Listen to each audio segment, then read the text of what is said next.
Tidak ada satu ayat pun mengatakan Al-Quran itu mukjizat. Saya minta satu ayat Pak Kiai. Kalau ada Al-Quran itu mukjizat, ya tunjukkan. Kalau Muhammad punya mukjizat, itu. Saya bacakan ayat-ayat dalam Al-Quran, pakai Al-Quran sendiri.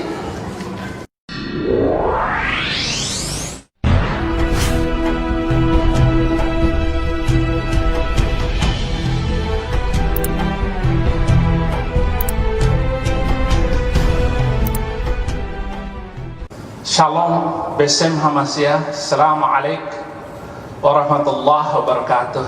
Warabina Isa al-Masih. Terima kasih. Kesempatan ini saya akan pergunakan maksimal. Dari kecil saya Muslim. Ibu saya guru agama di rumah tangga itu, dan saya sangat hormat dengan mama saya. Kelas 6 SD saya baca Injil Perjanjian Baru. Kalau ada ayat yang menyenangkan hati, saya baca keras-keras, mama saya tahu. Kemudian saya bilang, "Mak, saya nggak akan menjadi orang Kristen." "Nanti kamu masuk Kristen." "Catat, Mak, saya akan menjadi pembela Islam paling berani." Kelas 6 tamat, SMP tamat, penasaran di mana sekolah yang mengajarkan Injil. Sambil saya baca banyak buku Hamran Amri, Yusuf Roni, saya benci semuanya. SMA Muhammadiyah di Bima, dapat beasiswa dari pimpinan pusat Muhammadiyah. Kuliah di Solo, ambil jurusan perbandingan agama. Semua agama saya pelajari. Yahudi, Kristen, Islam saya pelajari. Hindu, Buddha saya pelajari. Kuliah itu saya pakai kesempatan saya dakwah ke Klaten, Wonogiri, tidak kurang 15 orang Kristen masuk Islam. Pendeta saya debat, malam ketiga dia bilang Islam itu jorok dan kumuh. Saya bilang pada pendeta itu, "Benar pendeta, tapi harus garis bawahi yang jorok dan kumuh bukan Islam, orangnya." Nggak ada orang Islam masuk masjid pakai sepatu. Pendeta itu tidak berkedip memandang saya. "Pak Pendeta, sebelum orang Islam bertemu dengan Tuhan, cuci tangan dulu supaya tangannya selalu berbuat baik, wajah berseri-seri, telinga berpikir dingin." Pokoknya saya jelasin arti wudhu. Masuk kamar mandi, ambil air sember, diguyur seluruh tubuhnya. Keluar basah kuyup, Mas Saifuddin, "Sekarang saya sudah jadi orang Islam." Saya bilang, "Bukan begitu caranya Pak Pendeta." "Terus bagaimana?" "Besok pagi datang ke KUA, ucapkan 2 kalimat syahadat, daftarkan nama Bapak di sana." Dilakukannya. Seminggu kemudian pendeta ini lalu daftar namanya ke KUA. Sebulan kemudian saya diberikan 1 setelan jas karena saya yang khutbah pendeta masuk Islam. Setahun kemudian meninggal dunia. Coba dia bahwa orang membuat dia masuk Islam, sekarang sudah jadi orang Kristen. Kasihan dia dulu. Inilah berita sesat yang disesatkan orang sesat. Tapi sekarang sudah mendapat kebenaran di dalam Yesus Kristus. Saya bilang kalau ada sepotong ayat, ada Muhammad dalam Injil, saya masuk Islam lagi. Nggak ada satu potong pun. Itu saya pertaruhkan. Saya bukan belajar sembarangan, tetapi saya sungguh-sungguh belajar bahwa tidak ada nama Muhammad dalam Perjanjian Baru maupun Perjanjian Lama, dalam bentuk kata apapun atau rumpun kata apapun. Bapak nanti boleh ungkapkan itu. Kita akan baca ayat sebelumnya dan ayat sesudahnya. Ini tantangan loh Pak Kiai, tantangan.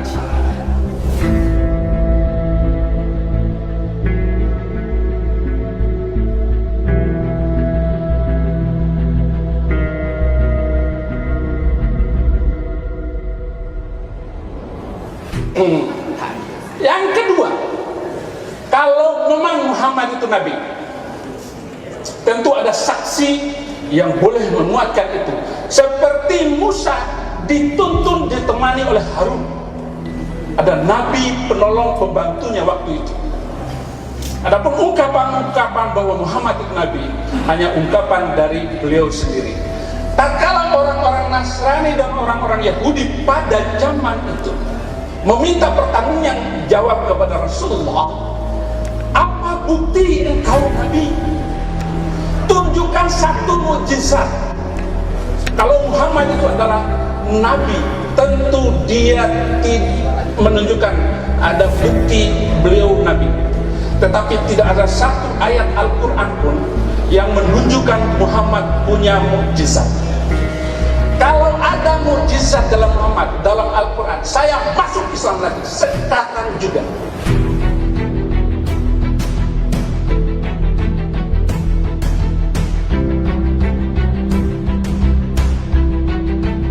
Tunjukkan satu ayat bahwa Muhammad punya mukjizat dalam Al-Quran. Tetapi apa yang saya baca di dalam Al-Quran tentang mukjizat, katakan kepada mereka bahwa mukjizat itu urusan Allah, dan saya adalah orang-orang yang menanti seperti kamu semua. Jadi Nabi Muhammad sampai sekarang itu sedang menanti mukjizat. Sudah 1400 tahun sampai hari ini. Terima kasih, Tuhan Yesus memberkati.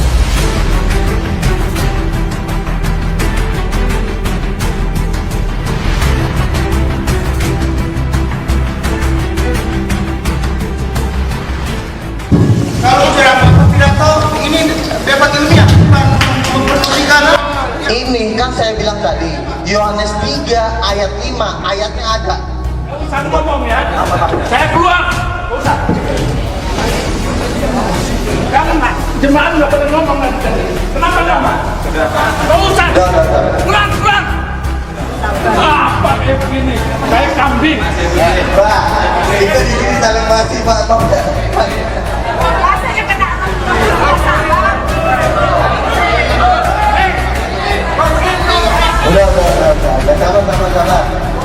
Bu, mencari Allah itu gak gampang. Udah.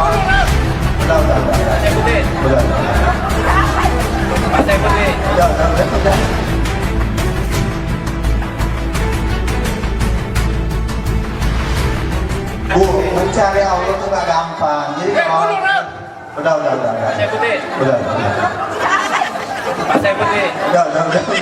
Udah. Mencari Tuhan itu tidak mudah. Jadi kalau ada pekerjaan seperti ini kita harus memang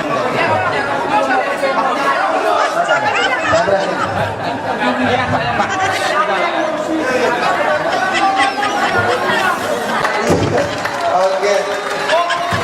Baik, tepuk tangan. Bapak Ibu, tepuk tangan.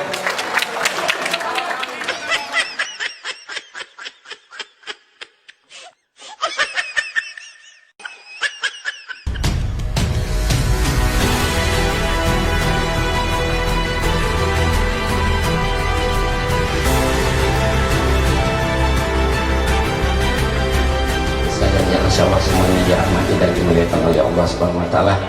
Saya kebetulan pembicara terakhir, mungkin bisa porsinya dilebih dikit. Tadi menarik sekali ya. Kalau saya mengamati pembicara-pembicara dari pihak mereka ini kebanyakan udah keluar dari konteks yang sebenarnya ini, yang sedikit yang masuk, kebanyakan keluar. Katanya Nabi Muhammad tidak dipenuhi dengan Roh Kudus, maka dia bukan nabi. Tapi saya yakin orang kalau dipenuhi dengan Roh Kudus tidak mungkin berakhlakul karimah yang buruk. Tapi saya yakin orang kalau dipenuhi dengan Roh Kudus tidak mungkin berakhlakul karimah yang buruk. Tidak mungkin berakhlakul karimah yang buruk. Kita sudah lihat tadi bagaimana Pak Pendeta sendiri menunjukkan akhlakul karimah yang tidak baik. Itu kalau dipenuhi dengan Roh Kudus tidak mungkin. Orang kalau dipenuhi dengan Roh Kudus tentu tidak mungkin berakhlakul karimah. Tunjukkan ajaran kasih sayang, lemah lembut.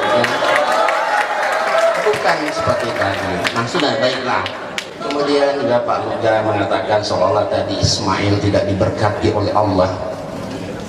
Itu dia tidak menunjukkan ayatnya. Itu di Kejadian 17 ayat 15 sampai 19. Bagaimana Nabi Ibrahim bermohon kepada Allah, biarlah Ismail berkenan hidup di hadapan. Tapi Allah berfirman tidak, titik, tidak, bukan menolak, tidak itu. Tidak, Sarahmu tetap akan melahirkan. Itu permohonan Abraham kepada Allah. Kan sudah ada Ismail, karena dia merasa sudah tua, nggak mungkin punya anak, sudah mau menopause, maka dia bilang biarlah, kan sudah ada Ismail. Tapi Allah menolak, tidak, istrimu Sarah tetap akan melahirkan anak. Dan kebetulan betul terjadi, lahirlah Ishak. Bukan penolakan terhadap Ismail. Kamu lihat terhadap Ismail ayat ke-20-nya, kata Allah, tapi tentang Ismail aku akan membuat dia menjadi bangsa yang besar, dia akan kuberkati dan sebagainya. Itu sudah diberkati oleh Allah. Nah, kemudian tadi menurut Al-Quran, ya, Nabi Isa merupakan salah seorang nabi yang sangat-sangat kita muliakan, ya. Bahkan tidak sempurna iman seorang Islam boleh tidak beriman pada semua nabi, termasuk Nabi Isa alaihissalam. Tapi keberadaan Nabi Isa alaihissalam dalam Al-Quran, dia hanya sebatas nabi atau rasul yang diutus hanya kepada kaumnya saja.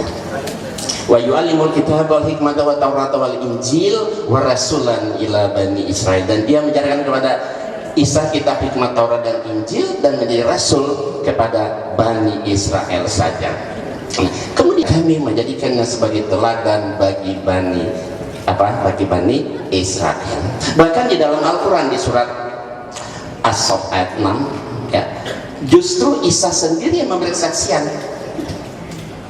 Kata Isa, hai Bani Israel, sesungguhnya aku ini hanya utusan Allah kepadamu, ya, membenarkan yang sebelumnya dari Taurat, memberi kabar gembira dengan seorang rasul yang akan datang sesudahku, namanya Ahmad.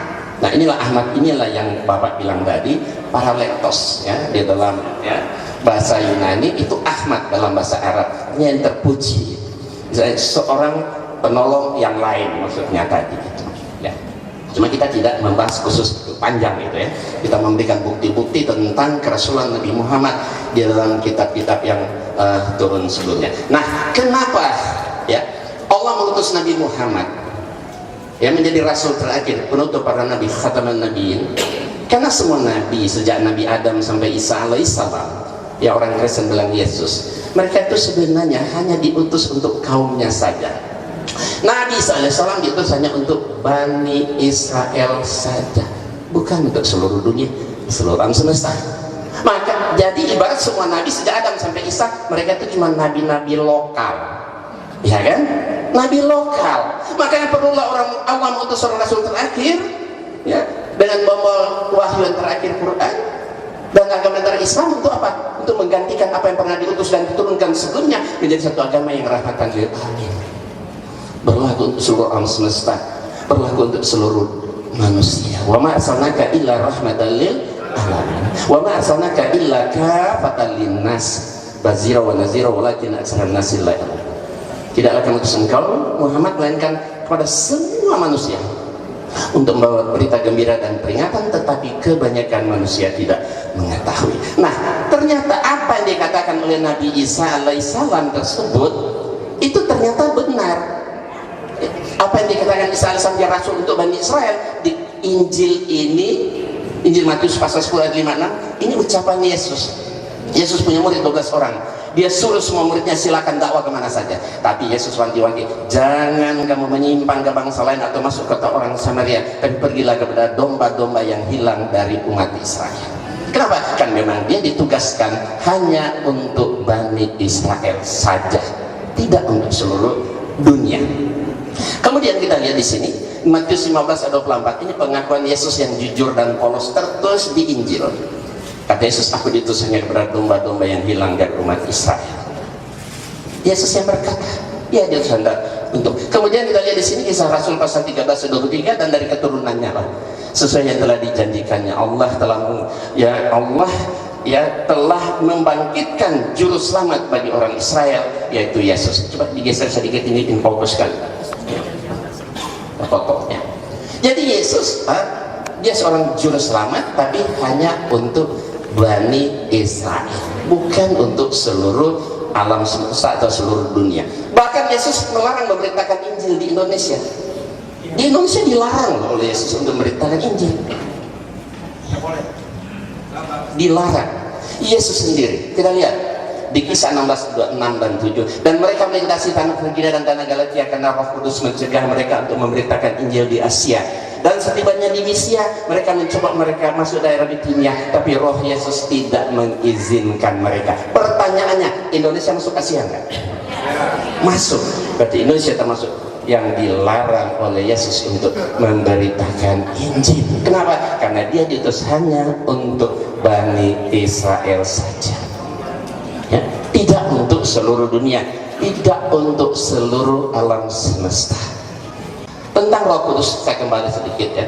Roh Kudus itu ya, kalau kita sebenarnya kan malaikat Jibril, mereka Roh Kudus itu baru diangkat jadi Tuhan itu tahun 381 Masehi pada konferensi Kalkedon, Mbak ya. Bapak sendiri paling ngerti. Yesus diangkat jadi Tuhan tahun 325 Masehi. Konferensi ini saya Pak ya. Jadi Yesus diangkat jadi Tuhan itu diibaratkan kita muktamar. Manusia mengangkat Yesus jadi Tuhan. Roh Kudus diangkat jadi Tuhan itu konferensi Kalkedon tahun 381. Jadi Yesus dan Roh Kudus jadi oknum Trinitas itu yang mengatakan itu manusia. Ada berjuta-juta manusia hidup di dunia ini, berjuta-juta manusia. Anak kecilnya banyak yang hafal Al-Quran di luar kepala. Betul?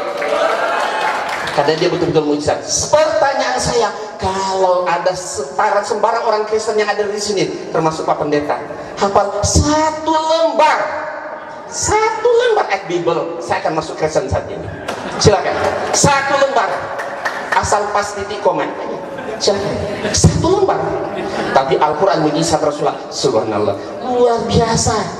Jutaan orang hafal di luar kepala. Apa SD anak kecil banyak. Itulah mujizat Rasulullah abadi sepanjang zaman.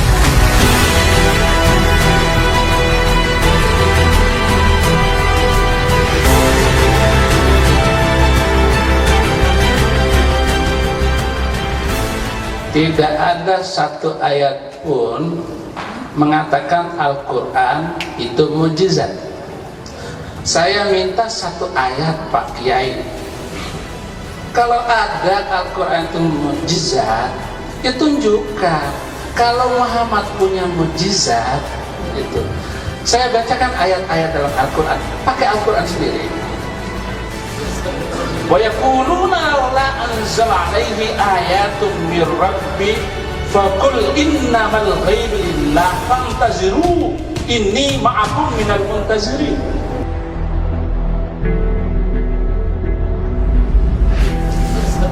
Wa yaquluna la anzala alaihi ayatun mir rabbi faqul innamal ghaibu lillah fantaziru inni ma'akum minal muntazirin. Surat Yunus ayat 20, mereka berkata, mengapa tidak diturunkan kepada Muhammad suatu keterangan mukjizat dari Tuhannya? Maka katakanlah, sesungguhnya yang gaib itu kepunyaan Allah. Sebab itu tunggu sajalah olehmu, sesungguhnya aku bersama kamu termasuk orang-orang yang menunggu.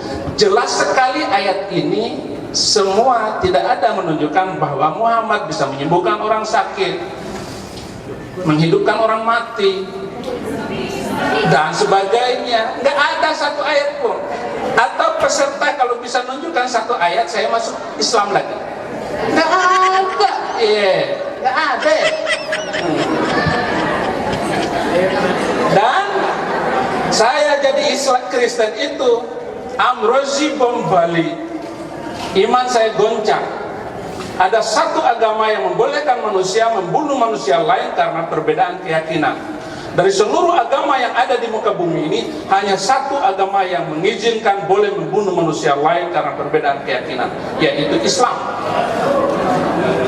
Waqtuluhum haitsu saqiftumuhum. Al-Baqarah 191. Bunuhlah mereka di mana saja kamu jumpai mereka.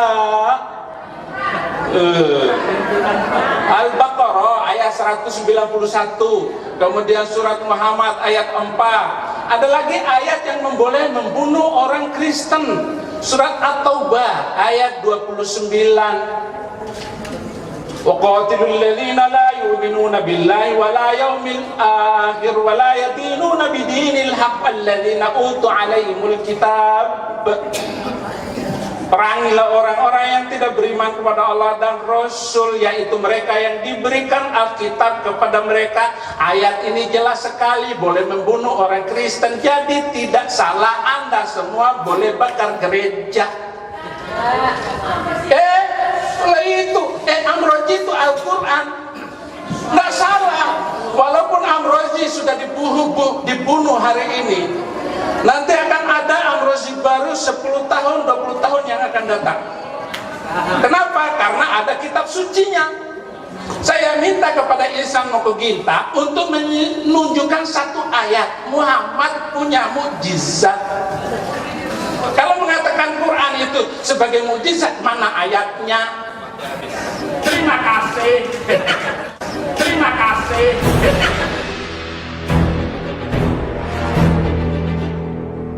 Bahkan ada mukjizat Nabi Isa dalam Al-Quran yang tidak ada dalam Bible. Seperti contoh ketika dia bisa berbicara dalam buaya. Tetapi kita perlu ingat, ya, jangan kita bangga-bangga dengan Isa Al-Masih atau Yesus karena mukjizatnya begitu banyak. Mukjizat Yesus yang begitu banyak itu terjadi diiznillah, atas izin. Coba periksa seluruh ayat Quran itu. Nabi Isa bisa menciptakan burung, menghidupkan orang mati, menyembuhkan orang sakit, itu biiznillah. Ada ayat itu biiznillah, atas izin Allah. Yang hebat itu Allah, bukan Yesus. Yesus nggak bisa berbuat apa-apa kalau tidak dikabulkan oleh Allah. Kalau tidak dikabulkan oleh Allah. Banyak ayat Bible Yesus mengaku nggak bisa berbuat apa-apa. Ya, Yesus ketakutan sama malaikat, ya kan? Kenapa? Karena dia manusia, dia bukan nabi. Jadi semua mukjizat Nabi Isa semua terjadi atas izin Allah. Sesungguhnya aku ini Allah, maka sembahlah aku saja. Itu yang saya tanya. Tapi kan tidak ada ayat seperti itu. Kalau ada, saya kan masuk Kristen juga saat ini. Tapi memang itu tidak ada. Nah, kalau masalah membunuh tadi, kita lihat ini ayat Bible. Siapa yang menyuruh menumpas? Tumpaslah, jangan ada belas kasihan, bunuh semuanya. Laki-laki, perempuan, harta anak kecil menyusul, disuruh bunuh sama Allah.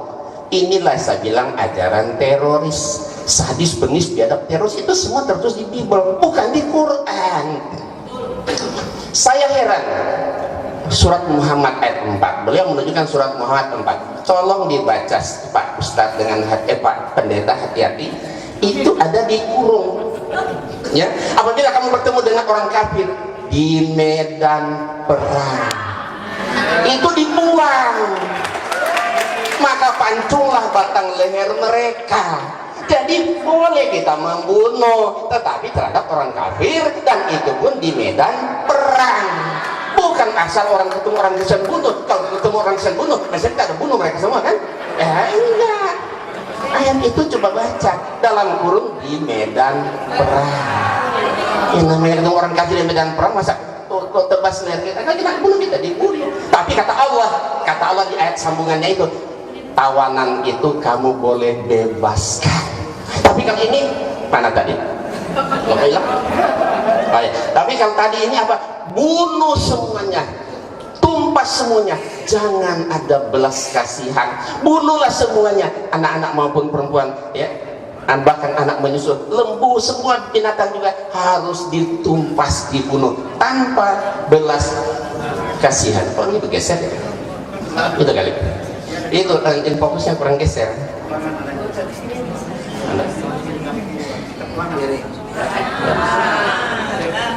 Jadi banyak kalau ayat-ayat kejam, sadis, biadab, teroris sebenarnya semua tertulis di Alkitab, bukan di Quran. Makanya saya bilang sama orang Kristen, kalian harus bersyukur kepada pelaku teroris. Kenapa? Karena mereka telah mengamalkan ayat-ayat Bible Anda.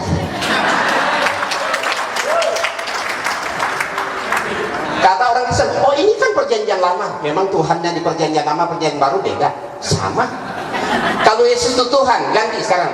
Beginilah firman Tuhan, ganti ya. Beginilah firman Yesus. Berarti Yesus yang nyuruh kan? Bunuh, tumpas semua, bunuh semua anak laki-laki maupun orang menyusul, bunuh. Yesus yang nyuruh, berarti kan kalau Yesus itu Tuhan kan? Ayo, silakan. Kita gantian. Apa yang terbayang? Apa yang terbayang kalau Yesus Tuhan ya? Kita lihat. Nah, bagaimana bayangan kita kalau Yesus itu Tuhan ketika Yesus baru lahir? Ya, kalau dibiarkan kan mati kan. Ketika Yesus selesai buang air besar, apa yang terbayang? Ketika dia masuk toilet, ketika dia lapar, ketika dia sedang membantu bapaknya sebagai tukang kayu, kira-kira apa yang terbayang kalau Yesus itu Tuhan jadi? Sangat merendahkan Yesus kalau dia sebagai Tuhan, tapi kalau dia sebagai Nabi, anak Maryam, wajar, wajar. Ya, demikian.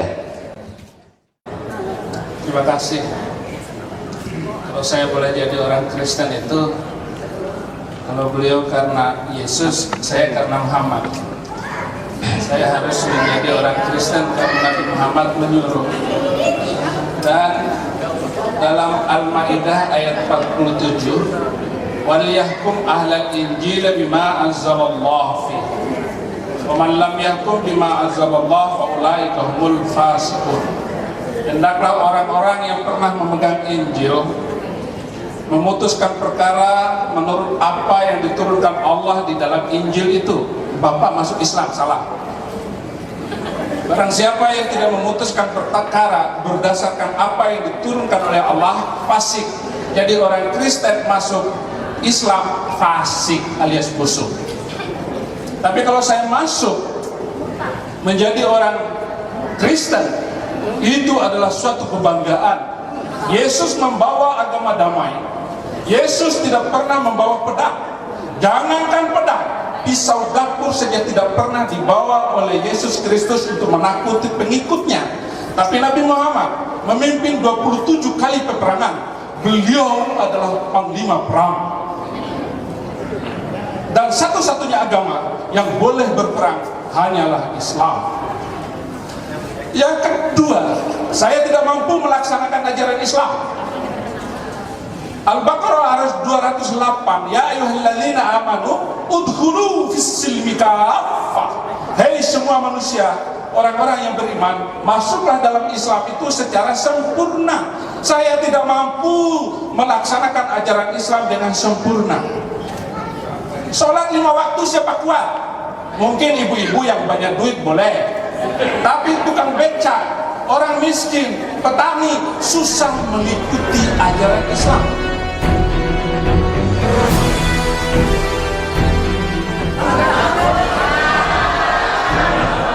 Oke. Dalam Al-Maidah ayat 44, Salam gitu. ayat 44, barang siapa yang tidak memutuskan perkara berdasarkan hukum Allah, maka mereka adalah kafir. Saya sampai sekarang tidak mampu melaksanakan ajaran Islam dengan sempurna karena hukum Allah harus ditegakkan. Al-Maidah ayat 38, "Wasyariku wasyarikatu faqta'u awdiyahuma." Orang pencuri laki dan pencuri perempuan, potonglah tangan keduanya. Sampai hari ini hukum Islam tidak bisa berlakukan, apalagi di Indonesia. Saya masuk dan mengikuti ajaran Yesus Kristus yang telah memaafkan semuanya, mengampuni semuanya. Ada wanita yang berzina, diampuni dan dilepaskan. Tetapi pada zaman Nabi Muhammad, seorang wanita yang berzina dirajam sampai mati.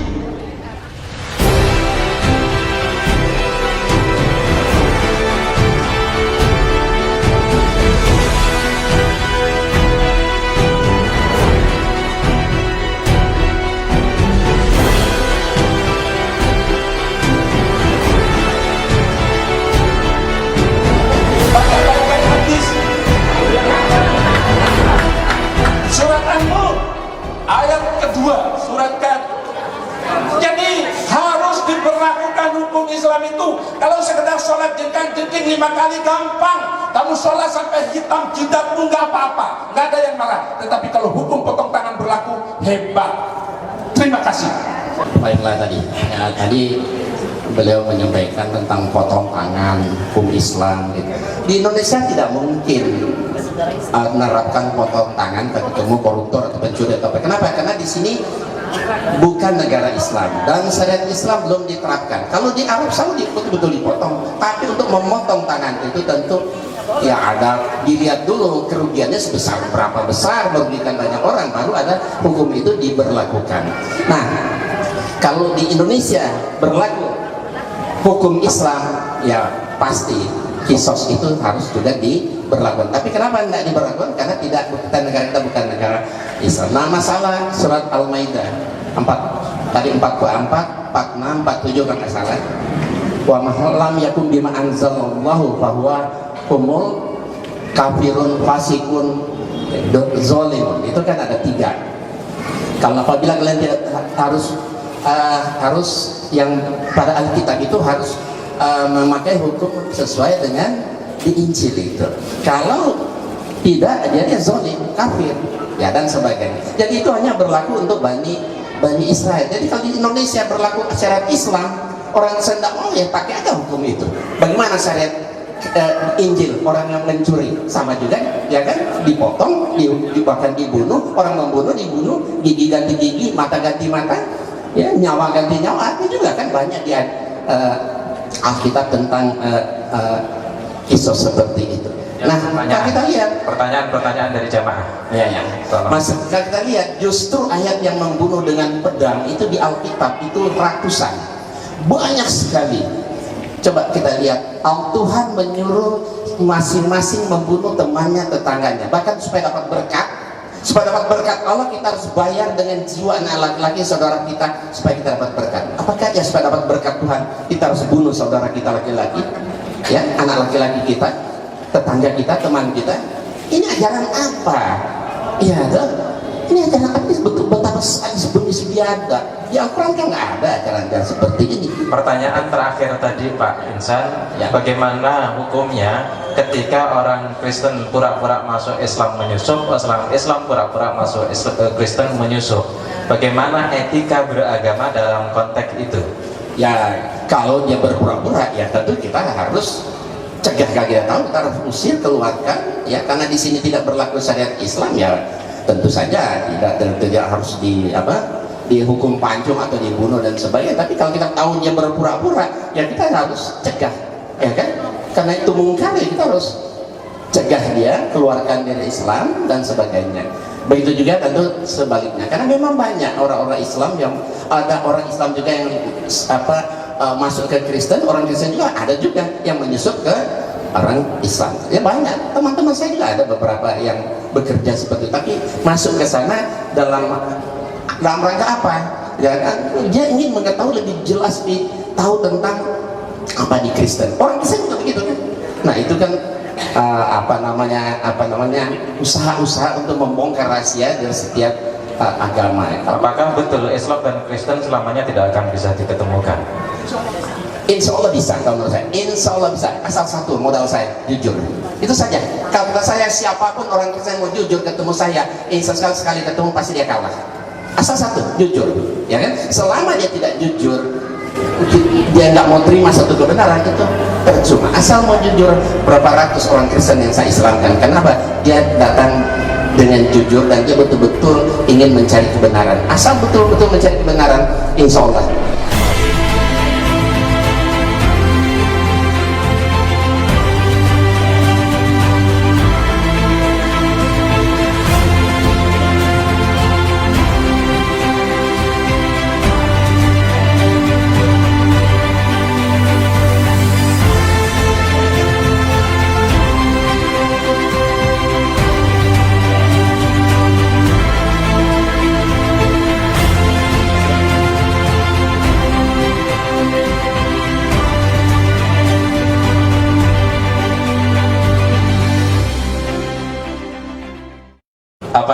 Pembicara dan juga antusiasme audien saya agak biarkan biar ada dinamika yang berbeda dari biasanya, tetapi lebih kurang dari itu semua sesungguhnya kita bisa jadikan semua ini untuk masing-masing, baik para pembicara, saya sebagai moderator, panitia maupun Bapak Ibu. Ambillah ini hikmahnya, renungkan.